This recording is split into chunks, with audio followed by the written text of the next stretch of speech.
제가 오늘 오후 찬양 예배 말씀을 준비하면서 계속해서 마음에 맴들었던 단어가 있다면 오늘 제목과 같습니다. 품격입니다. 품격. 우리가 흔히 말하죠. 교사의 품격, 그리고 리더의 품격, 말의 품격, 인간의 품격. 이 품격이란 무엇입니까? 품격. 그 사람의 바탕이 되는 거예요. 그리고 보이지 않지만 삶 전체에 스며 있는 결과 같은 것이 품격으로 나타납니다. 그리고 우리가 하고 있는 말에도 품격이 있죠. 말의 품격이라는 책도 있습니다. 저자는 이렇게 말해요. 말은 마음의 소리다. 말이 쌓이고 쌓여서 그 사람의 품격이 된다. 이 품이라는 이 한자 단어를 보시면 입구가 몇 개가 모여 있냐면 3개가 모여 있습니다. 결국 입에서 나오는 말이 어떻다라는 거예요? 쌓이고 쌓여서 그 사람의 품이 된다라는 뜻이에요. 그래서 우리는 무심코 던지는 한마디가 아니라 품격 있는 말, 품격 있는 태도를 늘 생각하셔야 돼요. 그래서 한 걸음 더 들어가 보면 이 품격이라는 단어는 우리 신앙생활에서도 적용이 됩니다. 오늘 말씀 제목이 무엇입니까? 주보를 보시면 그리스도인의 뭐예요? 품격. 더불어 나가서 뭐예요? 마음을 넓히라. 오늘 본문 고린도후서 6장 1절 이하의 말씀을 보시게 되면 사도 바울은 하나님과 함께 일하는 자로서 권면한다라고 말하면서 그리스도인의 품격이 무엇인지에 대해서 우리에게 말해주고 있습니다. 어떤 직업에는 그 직업만의 품격이 있듯이 그리스도인에게는 반드시 그리스도인으로서 드러나야 될 품격이 있다라는 거예요. 오늘 말씀 속으로 한 걸음 더 들어가서 바울이 보여준 그리스도인의 품격이 무엇인지, 또 오늘 우리가 이 세상을 살아가면서 우리에게 적용해야 될 부분이 무엇인지 한번 살펴보도록 하겠습니다. 바울은 오늘 본문을 이렇게 시작합니다. 우리 고린도후서 6장 1절 말씀 함께 있습니다. 시작. 우리가 하나님과 함께 일하는 자로서 너희를 권하노니 하나님의 은혜를 헛되이 받지 말라. 여기서 사도 바울은 자신을 뭐라고 소개하고 있냐면 하나님과 함께 일하는 자라고 소개하고 있어요. 단지 혼자 열심히 주님을 예배하고 혼자 주님께 헌신하는 그런 사람이 아니라 누구와 동역하는 사람이라는 거예요? 하나님과 동역하는 사람. 또 하나님의 마음을 품고 하나님의 일을 감당하는 사람이라고 소개하고 있어요. 그 사람이 바로 그리스도인이고 그리스도인의 정체성이라는 거예요. 그리고 이렇게 권면하죠. 하나님의 은혜를 어떻게 받지 말라? 헛되이 받지 말라. 은혜는 이미 저와 여러분에게 주어졌어요. 십자가에서 예수님의 피로 완전한 구원이 이미 열렸습니다. 근데 문제는 은혜를 받은 사람들이 그 은혜를 헛되이 할 수 있다라는 그러한 말씀이에요. 그래서 바울은 이사야 말씀을 인용해서 이렇게 선포합니다. 고린도후서 6장 2절 말씀 있습니다. 시작. 자, 찾아볼까요? 자, 찾아놓으셨죠? 있습니다. 시작. 이르시되 내가 은혜 베풀 때에 너에게 듣고 구원의 날에 너를 도왔다 하셨으니 보라 지금은 은혜 받을 만한 때요 보라 지금은 구원의 날이로다. 보라 지금은 어떠한 때라고요? 은혜 받을 만한 때요. 보라 지금은 어떤 때라고요? 구원의 날이로다. 여러분 언제가 은혜 받을 만한 때입니까? 바로 지금이라는 거예요. 지금. 언젠가 나중에 상황이 조금 정리되면이 아니라 언제요? 바로 오늘 지금 이 순간이 하나님께 돌아올 수 있는 은혜의 때라는 거예요. 바울은 이어서 자신이 어떠한 자세로 주님이 맡겨주신 이 사역을 감당했는지에 대해서 말하고 있어요. 고린도후서 6장 3절 말씀을 읽어볼까요? 3절 시작.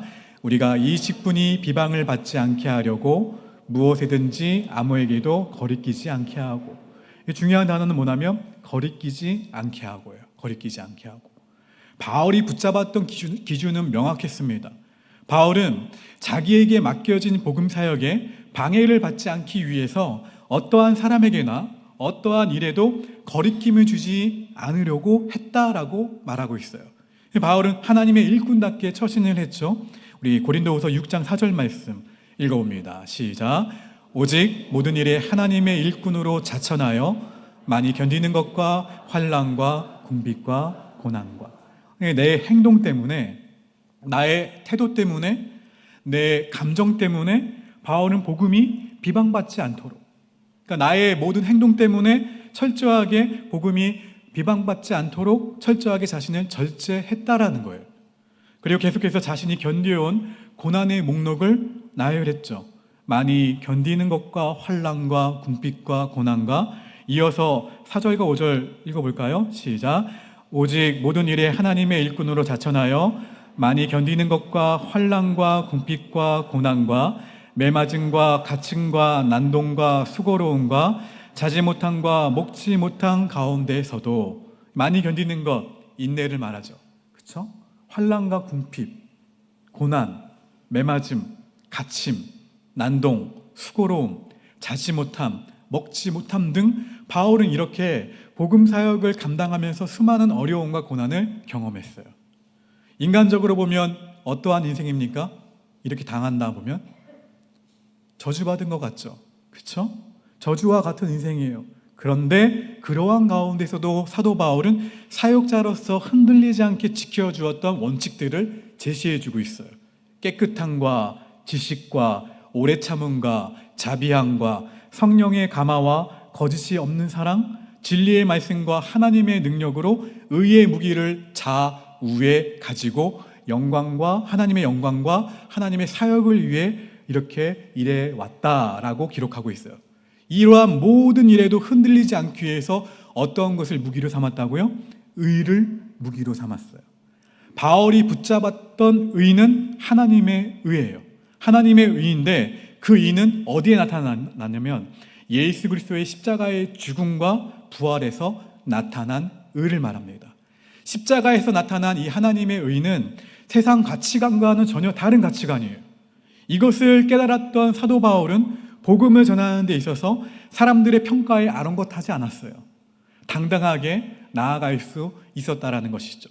바울은 담대하게 선언합니다. 고린도후서 6장, 길입니다. 6절부터 10절까지의 말씀 천천히 읽어봅니다. 시작. 깨끗함과 지식과 오래 참음과 자비함과 성령의 감화와 거짓이 없는 사랑과 진리의 말씀과 하나님의 능력으로 의의 무기를 좌우에 가지고 영광과 욕됨으로 그러했으며 악한 이름과 아름다운 이름으로 그러했느니라. 우리는 속이는 자 같으나 참되고 무명한 자 같으나 유명한 자요, 죽은 자 같으나 보라 우리가 살아있고 징계를 받는 자 같으나 죽임을 당하지 아니하고 근심하는 자 같으나 항상 기뻐하고 가난한 자 같으나 많은 사람을 부유하게 하고 아무것도 없는 자 같으나 모든 것을 가진 자로다. 아멘. 이러한 바울을 우리가 바라보게 될 때에 시각이 있어요. 세상의 눈으로 사도 바울을 바라보게 되면 정말 불쌍한 사람이에요. 불쌍한 사람인데, 믿음의 원리에 따라 하나님의 시선으로 바라보게 되면 누구보다도 풍성하고 기쁨이 충만했던 사람이 누굽니까? 사도 바울이에요. 바울은 복음 사역자로서 비록 비난을 받았지만 복음 사역에 방해를 받지 않기 위해서 거리낌 없이 행동했음을 우리에게 강조하고 있어요. 원칙이 있었다라는 거죠. 신앙의 원칙. 이것이 바로 은혜를 헛되이 받지 않고 사는 사람이 보여줘야 될 모습이에요. 더 나아가 뭐라고 또 권면하고 있냐면 고린도 교인들에게 포용적 삶으로 초대하고 있어요. 바울 특별히 고난 가운데서도 신앙의 품격을 지키면서 사도직을 감당했다라고 변호하고 있어요. 동시에 고린도 교인들 또한 예수 그리스도 안에 있으면서 하나님과 함께 일하는 사람들이기 때문에 너희도 신앙의 품격을 지키는 삶으로 초대한다라는 거예요. 본문을 이렇게 기록하고 있는 거예요. 오늘 본문 마지막에서 사도 바울은 이렇게 말합니다. 6장 11절 말씀 읽어봅니다. 시작. 고린도인들이여 너희를 향하여 우리의 입이 열리고 우리의 마음이 어떻다라고요?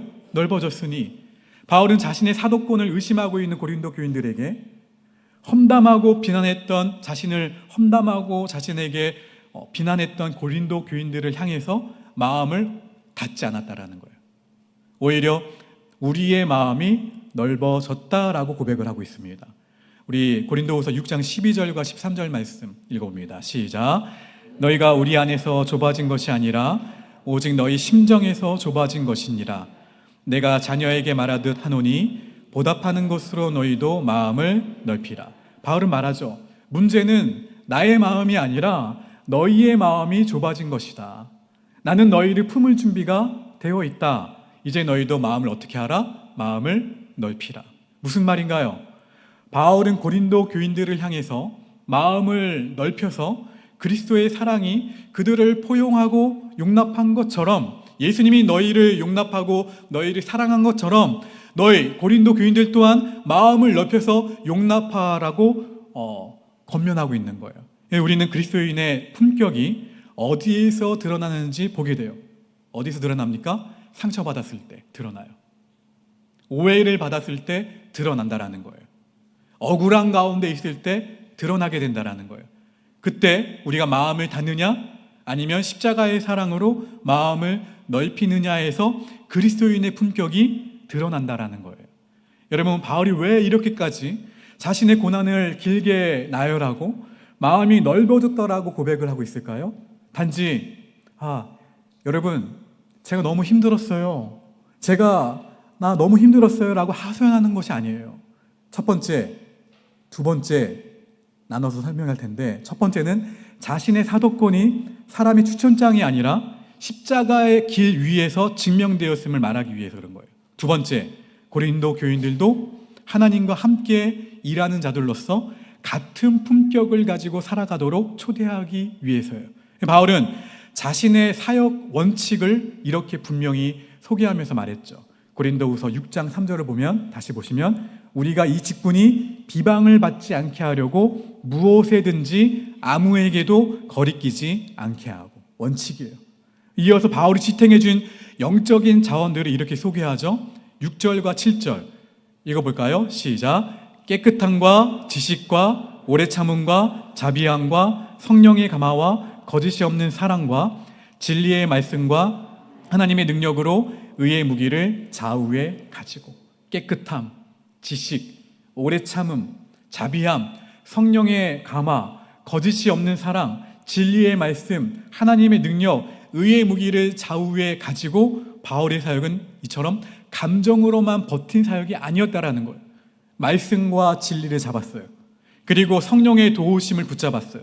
십자가의 의를 붙잡고 흔들리지 않는 그리스도인의 품격을 지켰던 사람이 사도 바울이에요.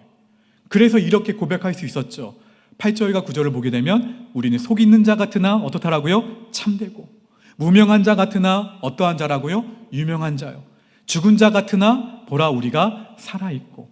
사람들이 뭐라고 부르던 하나님 앞에서의 그리스도인의 정체성이 흔들리지 않은 삶, 그것이 바로 그리스도인의 품격이라는 말씀이에요.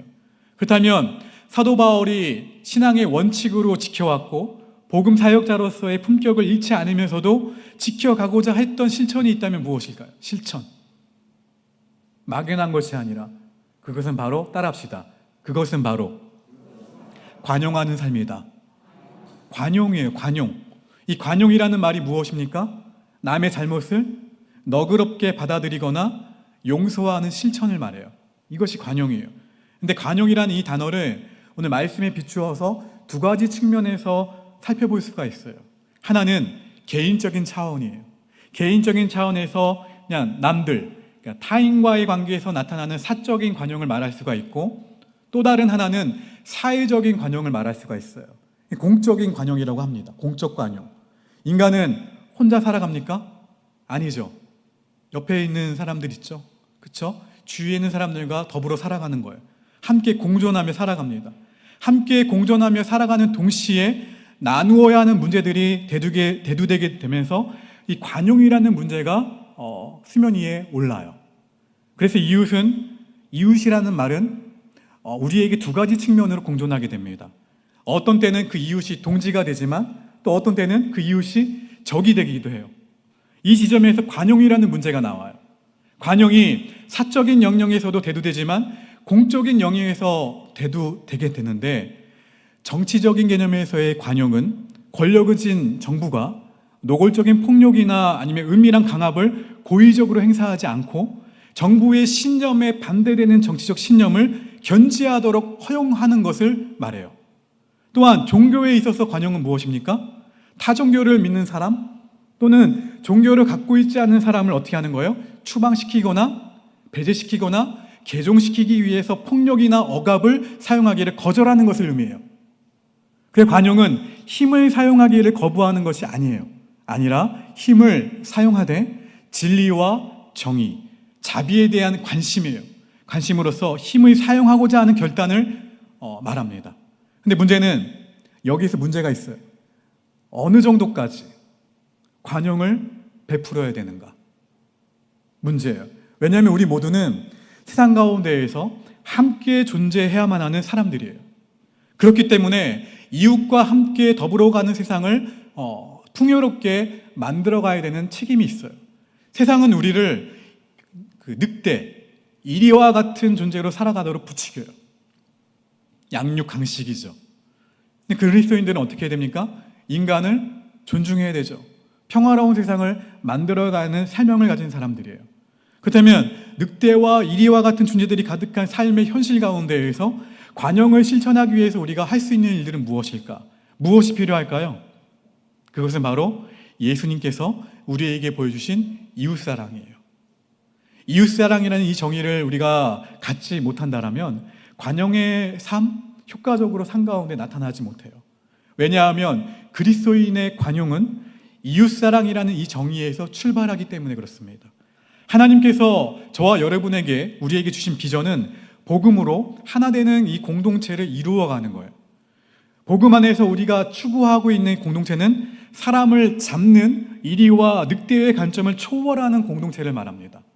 그리고 사람을 존중하면서 평화를 만들어가는 공간을 만들어가는 거예요.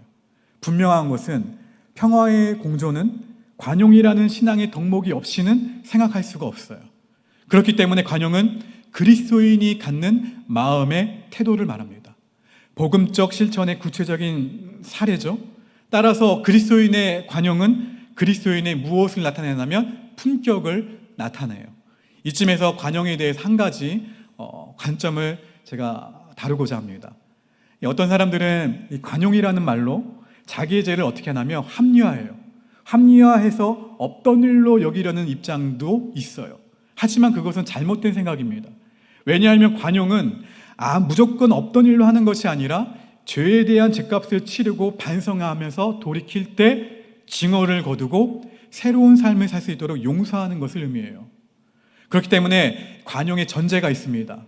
관용의 전제는 자신의 잘못에 대한 진정한 뉘우침이 전제가 되어야 돼요.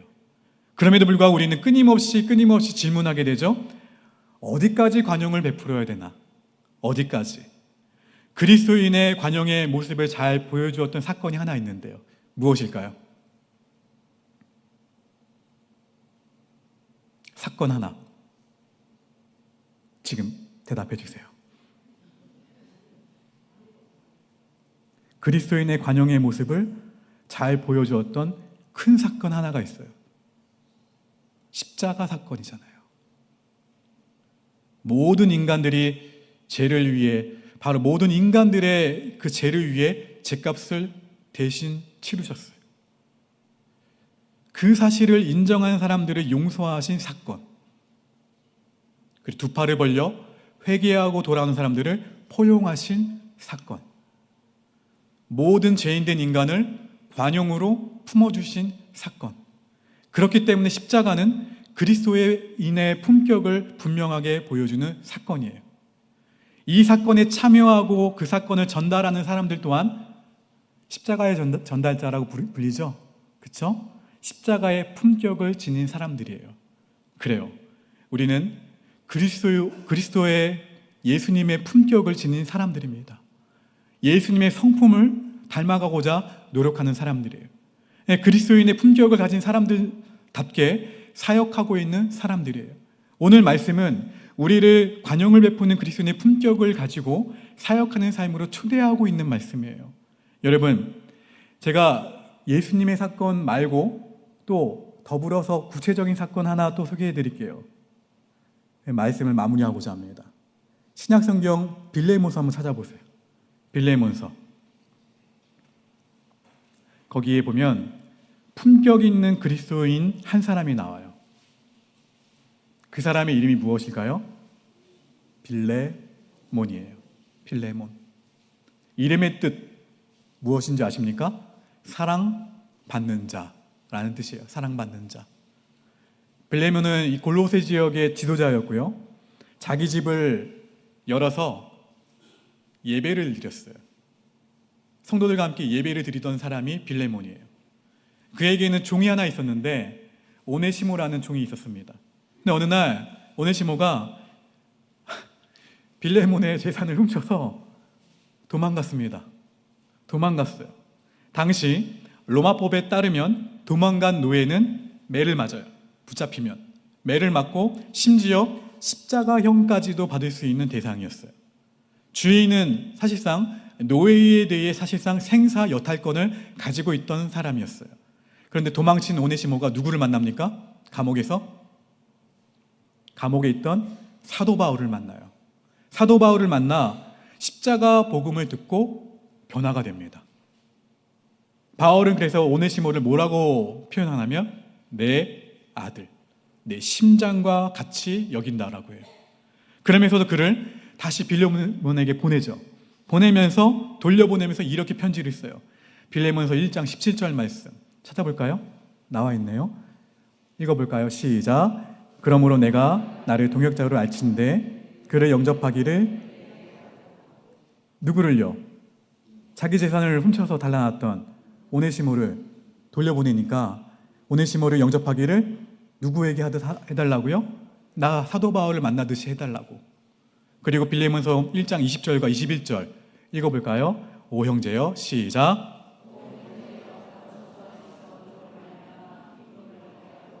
내 마음이 그리스도 안에서 평안하게 하라. 나는 내가 순종할 것을 확신함으로 내게 있었노니 내가 말한 것보다 더 행할 줄을 아노라. 자, 내가 말한 것보다 더 행할 줄을 아노라. 바울은 빌레몬에게 압박했습니까? 압박하는 편지가 아니었어요. 강요하지도 않았고, 그리고 복음 안에서의 품격을 빌레몬이 스스로 선택할 수 있도록 했어요. 그리고 그리스도의 사랑과 복음의 빚진 마음, 그리고 긍휼이라는 관점에서 이 문제를 풀어가고 있어요. 여러분, 빌레몬은 어떻게 했을까요? 성경은 자세하게 그 결말을 이야기해주고 있지 않지만 초대교회 전성과 바울의 확신을 볼 때 빌레몬은 오네시모를 분명히 용서했을 거예요. 용서하고 형제로 받아준 사람으로 기억하고 있어요. 빌레몬은 법적으로는 처벌할 수 있는 권리를 가진 주인이었지만 복음 안에서 무엇을 선택한 사람이에요? 관용을 선택한 사람, 십자가의 품격을 선택한 사람이었어요. 사랑하는 성도 여러분, 대림절이 점점 깊어가고 있습니다. 오늘 말씀은 우리에게 이렇게 말해요. 지금은 은혜 받을 만한 때요, 지금은 구원의 날이로다. 우리는 누굽니까? 하나님과 함께 일하는 사람들이에요. 그래서 그리스도인들에게는 마땅히 드러나야 될 그리스도인의 품격이 있어요.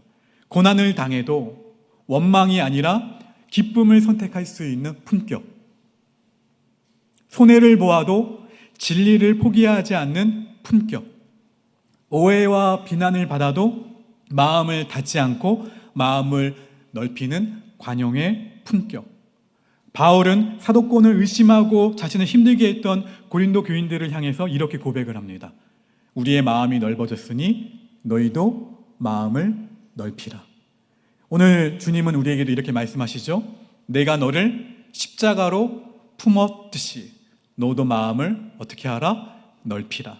내가 너를 용서했듯이 너도 관용을 내게서 배우라. 그것이 바로 그리스도인의 품격이다. 여러분, 오늘 이 말씀 앞에서 우리의 마음을 조용히 한번 돌아보시기를 바랍니다. 내 안에는 아직도 좁아진 마음, 닫힌 마음, 갇힌 감정은 없는지, 예수님께 받은 그 큰 관용을 잊어버린 채 누군가를 향해서 여전히 딱딱하게 굳어있는 부분은 없는지, 대림절 특별히 십자가 앞에 다시 서셔서 이렇게 기도할 수 있게 되기를 바랍니다. 저를 한번 따라해 보실까요? 주님, 제 마음을 넓혀 주옵소서. 십자가의 품격으로 살게 하옵소서. 관용의 삶으로 그리스도인의 품격을 드러내게 하옵소서. 할렐루야. 그럴 때 우리의 삶이, 우리의 가정이, 우리의 교회가 십자가의 품격이 충만하게 흘러가는, 하나님이 기뻐하시고 하나님이 주목하시는 아름다운 옥포 공동체가 될 줄로 믿습니다.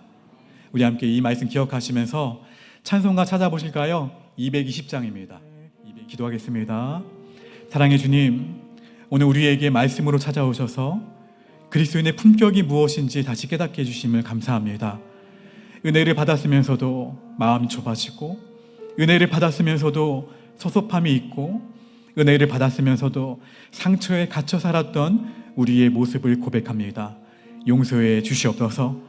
이제는 이 대림절 십자가 앞에서 마음을 넓히는 관용의 사람 되게 하시고, 고난 가운데서도 복음의 품격을 지키며 관계 속에서 예수님의 사랑을 드러내는 삶이 되게 하여 주시옵소서.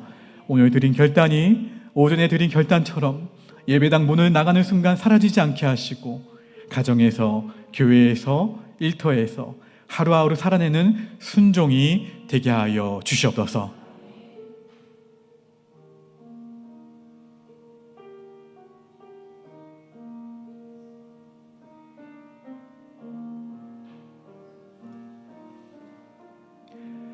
지금은 십자가의 소리를 위해 자기를 내어주심으로 관용의 길, 품격의 길을 열어주신 우리 주 예수 그리스도의 은혜와 죄인된 우리를 끝까지 포기하지 않으시고 품으시며 용납해 주시는 하나님 아버지의 크신 사랑과 좁아진 우리의 마음을 넓히시고 은혜를 헛되이 받지 않도록 붙들어 주시며 어디에 있든지 그리스도인의 품격과 관용으로 살아가게 하시는 성령 하나님의 위로하시고 교통하시고 충만케 하시는 은혜가 오늘 말씀 앞에서 마음을 넓히기로, 관용의 삶으로 그리스도의 인의 품격을 드러내기로 결단하는 모든 성도들과 이들의 가정과 자녀들, 일터와 사역 위에, 또 복교회와 이 거제에 세워진 모든 교회 위에 지금부터 영원토록 함께하옵시기를 간절히 축원하옵나이다.